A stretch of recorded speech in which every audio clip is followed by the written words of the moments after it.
Hello friend, popular TV serial ये रिश्ता क्या कहलाता है कि आगे आने वाले एपिसोड में अब आप देखेंगे कि 6 साल बाद अभीरा ने ढूंढ निकाली अपनी बेटी पूकी को, तो वहीं अरमान ने किया पहचानने से इनकार, उड़े अभीरा के होश। जी हाँ दोस्तों, अब शो के अपकमिंग ट्रैक में अब आप देखेंगे कि जहां अभीरा की बेटी जब खो जाती है तो वो खुद को इस हादसे का जिम्मेदार मान लेती है, तो वहीं अभीरा सब कुछ छोड़ छाड़ कर दूर कहीं चली जाती है, गुमनाम और टूटी हुई, क्योंकि उसे ऐसा लगता है कि उसकी गलती की वजह से उसने अरमान और अपनी बेटी को हमेशा के लिए खो दिया। लेकिन उससे ये नहीं पता होता कि उसकी किस्मत उसके साथ बहुत बड़ा खेल खेल रही है। जहां अरमान को उसकी बेटी पूकी मिल चुकी थी, वो भी अभीरा की बताई हुई जगह पर, लेकिन अरमान के दिलो दिमाग में एक बहुत बड़ी गलतफहमी घर कर चुकी होती है कि जहां पर उसे ऐसा लगता है कि अभीरा एक लापरवाह माँ है, उसके साथ उसकी बेटी सेफ नहीं है, न जाने कब उसकी बेटी की जान खतरे में पड़ जाए। तो वहीं अरमान ये बड़ा फैसला करता है कि वो अब अपनी बेटी की सेफ्टी के लिए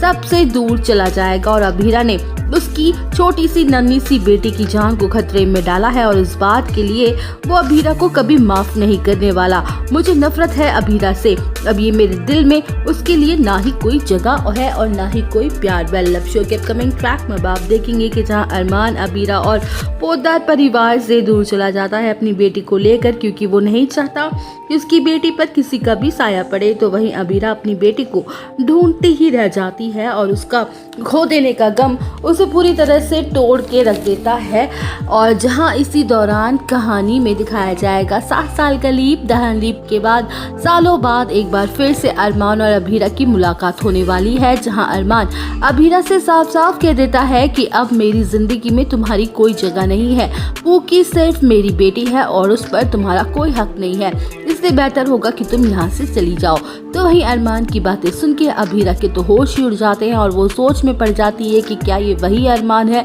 जो उससे बेपनाह प्यार किया करता था। जहां अभीरा अरमान के आगे हाथ जोड़ लेती है और रिक्वेस्ट करते हुए कहती है कि प्लीज अरमान, मुझे मेरी बेटी लौटा दो और मुझे कुछ नहीं चाहिए, एक माँ को उसकी बच्ची से जुदा मत करो। तो वहीं अरमान और अभीरा के बीच में दामिनी आ जाती है और उसे देखकर अभीरा को ऐसा लगता है कि शायद अरमान अपनी जिंदगी में आगे बढ़ गया है और ये दोनों मिलकर पूकी को संभाल रहे हैं। जहां अभीरा को बहुत बुरा लगता है ये देखकर कि अरमान ने उसकी जगह किसी और को दे दी, और इतना ही नहीं, उसकी बेटी की परवरिश की जिम्मेदारी भी उसे सौंप दी है। तो वहीं अभीरा की जिंदगी में एक नए शख्स की भी एंट्री होने वाली है जो उसकी जिंदगी में लाएगा नए रंग भरेगा। दोस्तों, और अपडेट जानने के लिए बने रहिए हमारे साथ, वीडियो को लाइक, चैनल को सब्सक्राइब करना ना भूलें।